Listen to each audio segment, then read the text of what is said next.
Welcome. Today we're going to be talking about the functional trainer single arm seated row, and we're going to be doing a rotational twist while we're pulling and extending.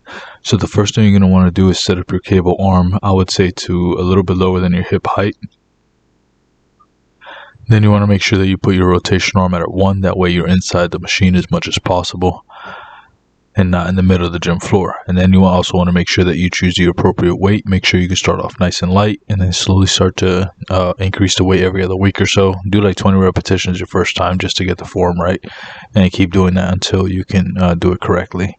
Then once you're seated, sit up nice and tall and make sure you come to a full extension and full flexion when you're pulling the weight back. Also make sure to keep your elbows nice and tucked and rotate them out as you change your grip.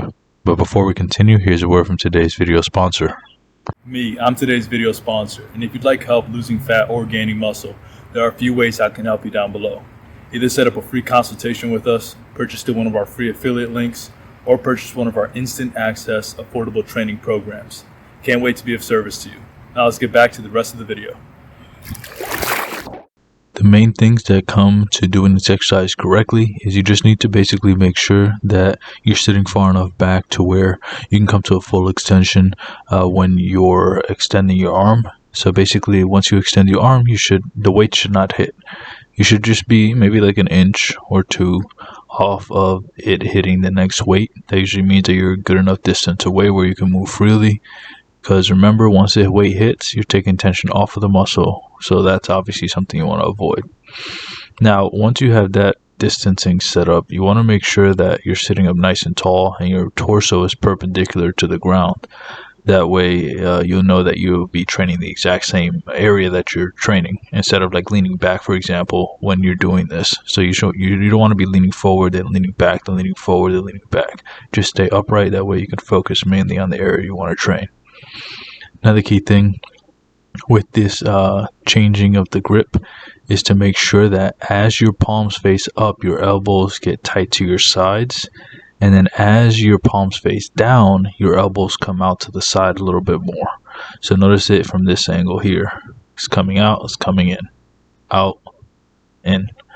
And then you also want to make sure that you're allowing your scapula to move freely. So basically make sure that your shoulders or your scapula protracts and then retracts. Protracts and then retract. So basically your shoulders come forward and then they come back. Forward, then back. Forward, then back. You just want to make sure that you're not like keeping it locked in the whole time and keeping your scapula retracted, because then you're missing out on a lot of muscle fibers that would benefit you in helping you build more muscle in your back.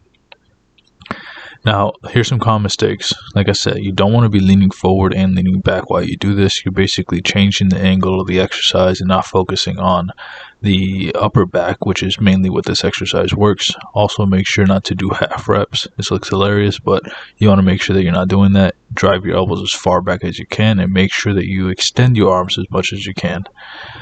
Also, you don't want to be rotating your torso that much when you're doing this. You can have a slight rotation, that's not a problem, but excessive rotation like this is a recipe for disaster. Also, make sure to keep your chin tucked. That way you're looking forward and not placing unnecessary stress on your neck. And then also you want to make sure you're sitting up nice and tall. You don't want to be bending over like this. This is kind of ridiculous, but avoid that. And then lastly, you want to make sure that you do not allow your scapula to stay protracted the whole time.